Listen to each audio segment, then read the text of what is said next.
Welcome to This Side of 50, the podcast where we discuss spirituality, culture, and some other things. I'm your host, Milton.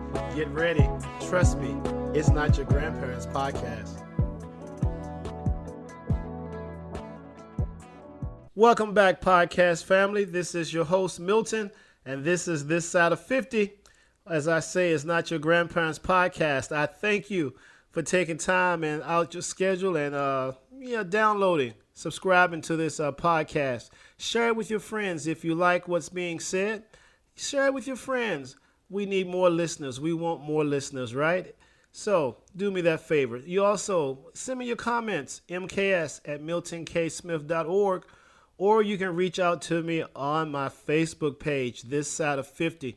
I would love to hear from you, your comments, your whatever, opinions, topics that you like for me to discuss. Whatever you want to say, just drop me a line. Just be respectful, right? That's all we ask, right? So over the last few weeks, I've been sharing with you some of the chapters from my book. I told you that we're going to release, which will be my third book now. The first book being For Sale or For Rent, and the second book being Chosen, which you can purchase off Amazon, ebook or hard copy. And if you can't purchase it on Amazon, get with me. I'll get you a copy, all right? For a fair price, right? So I've been sharing with you some of the chapters from that book. We talked about lessons that I've learned from divorce, lessons I've learned from moving. So today I'm going to share with you lessons I've learned from CrossFit. I've been doing CrossFit now. I've been a CrossFitter for about 7 years. And I just want to throw this in here. Everyone listening to me, you should be active.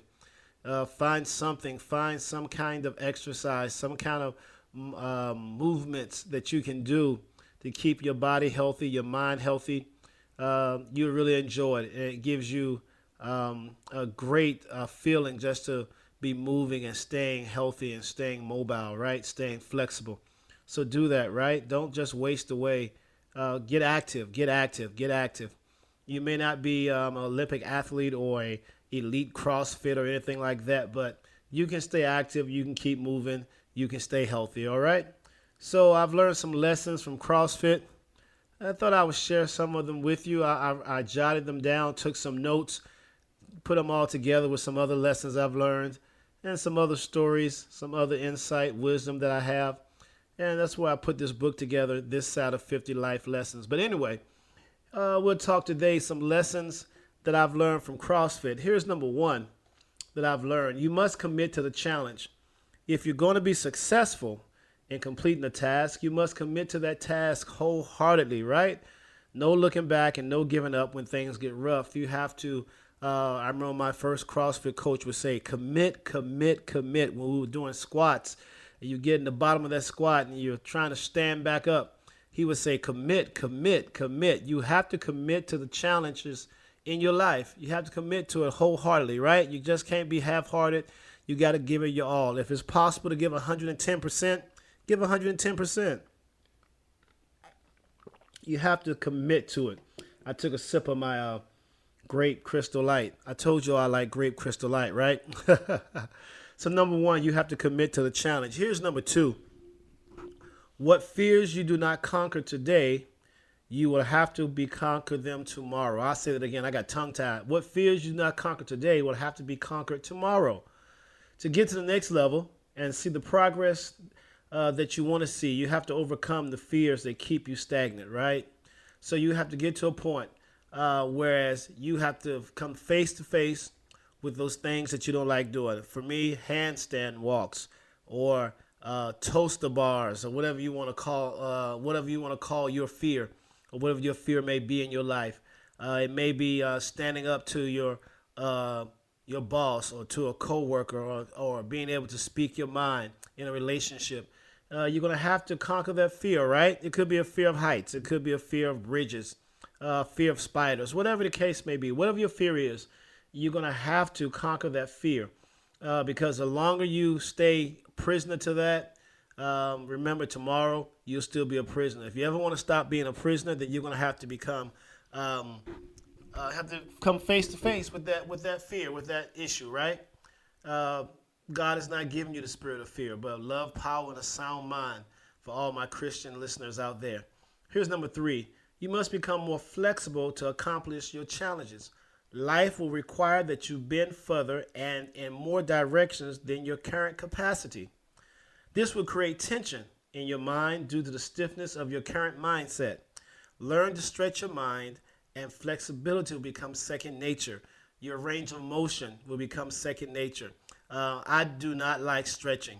One of the hardest things, one of the most uninteresting things for me to do at the gym is stretch, right?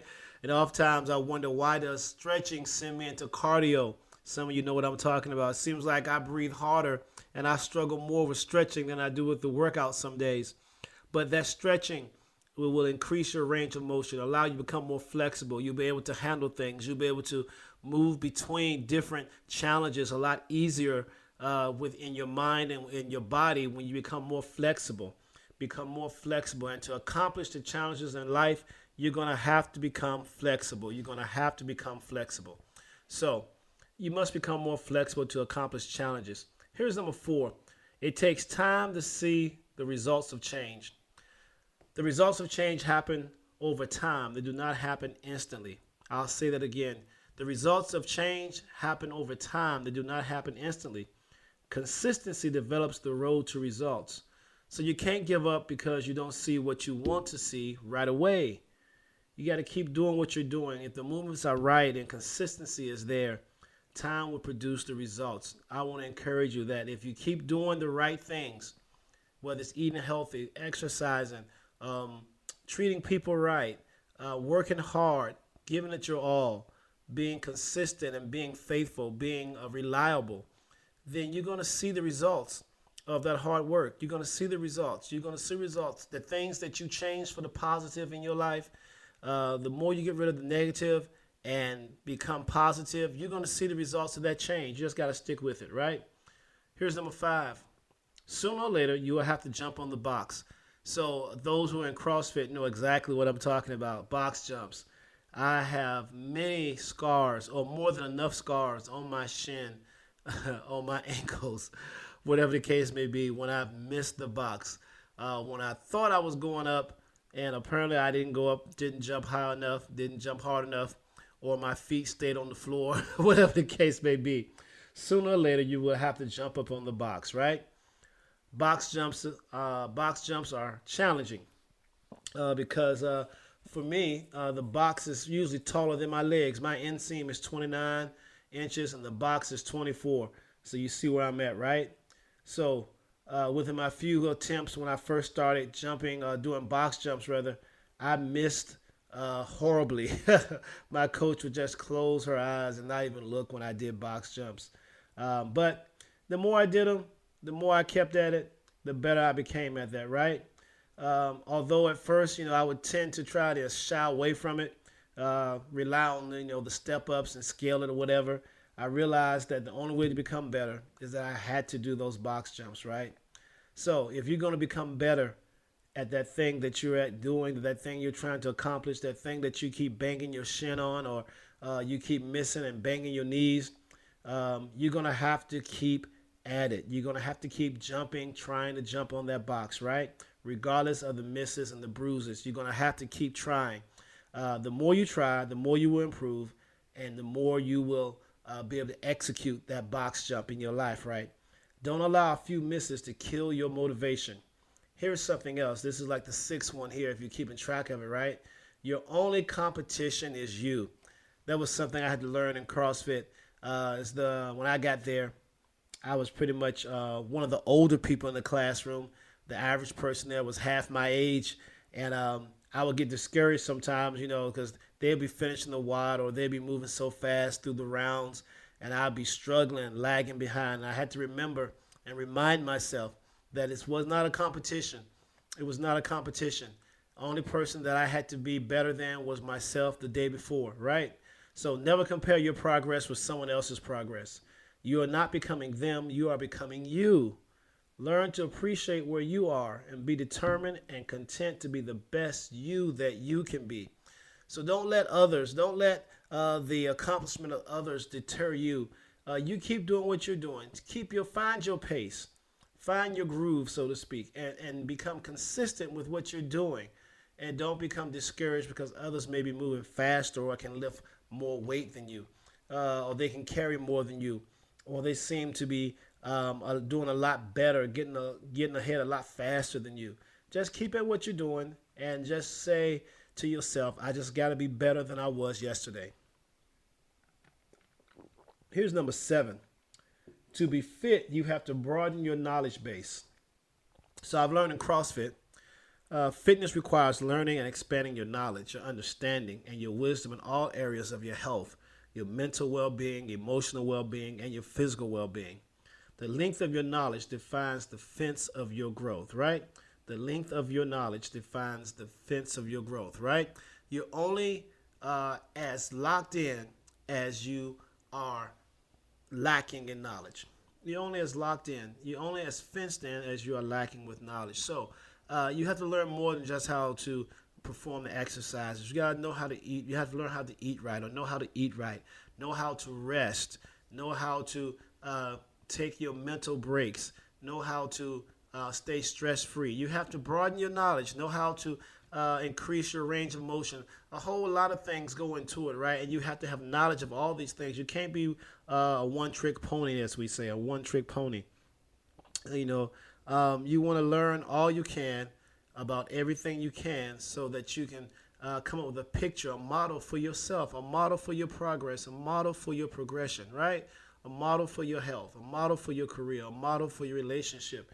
You want to do all those things. In the culture and the time that we live in, you have to become strategic in what you're doing, right? You just can't go out and just be willy-nilly. You got to have a plan, right? And I've learned that in CrossFit. You have to plan. You have to know where you are and work within your capacity. But at the same time, you're going to have to broaden your horizon, broaden your knowledge base, broaden your abilities, right? Here's number 8. Sometimes the pain is not injury, but a lack of use. So when I first got there, wow, 7 years ago, man, I would be so sore when I left. And I would say to myself, I know I'm injured. I know I'm injured. And really, I wasn't injured. I was just suffering the effects of not using certain muscles in a long time, if not ever. So whenever pain is felt, take time to assess the source of the pain. Is the pain injury or a lack of use? Many times we quit at the onset of pain, convinced that injury has occurred, only to find out that it was the witness of progress, that your pain was just a witness to your progress.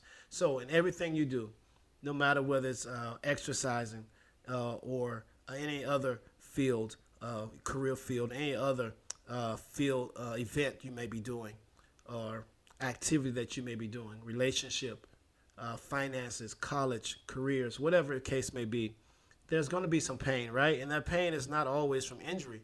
That pain is just witness that you're progressing, that you're moving further along, that you're breaking a barrier, that you're breaking through that proverbial glass ceiling, so to speak, or you breaking into a new dimension in your life. So don't let that pain that you feel, mental pain or physical pain, emotional pain, stop you. You got to push through it, right? Make sure you're not injured. Assess the pain and say, hey, this is just signs. This is just a witness to the fact that I am progressing, that I'm moving along, right? Here's number 9. This is the last one, actually. So as long as you have knots, there will be pain. So in CrossFit, a lot of what we do a lot of times is we roll out our knots. We find those muscles that have knotted up, that have tightened up, and we roll on the foam roller. We have a lacrosse ball. I have a golf ball rather that I use. And, you know, of course, you can get massages, things like that, to roll out those knots in our muscles, right? But soreness often comes from knots in your muscles, the tightness from the lactic acid deposits. You all know this, right? When this happens, you must intentionally massage and roll out those areas of concern. The more you need to impress those knots, the less of the soreness. So here's something else. So that's knots. We when you spell it Knots. But also there are a lot of NOTS, knots, in some of our lives. Things that we have left unaddressed, things that we have decided we're not going to deal with, things that we said we're not going to do. And the longer you have unaddressed knots in your life, the more pain you will have to experience, and the longer your pain will continue. So you have to address those problem areas in your life and get rid of those chaos deposits. The more you remove chaos from your life, the less pain you will experience. The more you aim for peace in your life and address issues that are of concern to you, and find a healthy way to express your issues, express your pains, express your concerns, the less knots you'll have. But if you keep those things bottled up inside of you, you're going to be in pain, and that's a bad place to be in pain mentally and emotionally. So you want to get those knots out. Well, those are just some of the lessons I've learned from CrossFit. As I say, soon we're going to be publishing my third book, which is going to be called This Side of 50. Believe it or not, right? Lessons, life lessons, lessons I've learned. We got some other interesting chapters in there that I think you will enjoy. So as soon as we get that off the press, real soon, if not toward the end of this season 2 that we're in, definitely the beginning of season 3. Also got some music that we're putting together, just some instrumentals that you can drive to, listen to while you're driving, and I think you'll enjoy it, right? So I thank you, as always, for listening to this podcast. Just want to share, like I said, over the last 2 or 3 episodes, wanted to share with you just some of the chapters from that book, see if I can get some feedback from you, and hopefully, give you some enlightenment, some encouragement, and you can apply that to your spirituality and to what you deal with in today's culture. A lot of things are happening, right? Life is changing. Life has changed so much in the last 24 months or last year and a half or so, and definitely since the time I was born, 1970, until now, things have changed quickly and dramatically, man. So you have to assess a lot of things. You have to take in a lot of things. You're going to have to expand in a lot of areas if you want to be progressive, if you want to achieve some things, if you want to stay knowledgeable and stay active and stay relevant in today's culture. So anyway, that's my time for today. I enjoyed talking with you. This has been a pleasure. It's always a pleasure where although I can't see you, I can feel you. So I enjoy sharing with you as you're traveling to work or traveling home from work, or maybe you're in the gym working out, or just chilling on your front porch or back porch with some cold drink in your hand and you want to listen to this podcast. Well, this is This Side of 50. And I want you to share it with your friends and shoot me some comments. The outro is going to play in a few moments, and it's going to say, hey, you can reach me at mks@miltonksmith.org or on my Facebook page, This Side of 50. Be on the lookout because new music, or new music, I guess. Guess you call it new music because you haven't heard it before. So I got some new music. I got a new book that you can download, purchase as soon as it becomes available, right? So that's all I have for today. I will talk to you later. You stay safe. Watch out for your family and your friends. You are your brothers and sisters' keeper. Whether you want to believe it or not, we all are responsible for all of us and making sure that all of us stay healthy as best as we can. That's just my belief, right? Make this world a better place for somebody else and yourself. I'll talk to you later. This Side of 50, that outro is going to play. Have a great day and a great rest of your week. That's all for today. Thank you for joining me on This Side of 50. You can reach me at mks@miltonksmith.org or on my Facebook page, This Side of 50. I'll talk to you next time. Have a blessed day.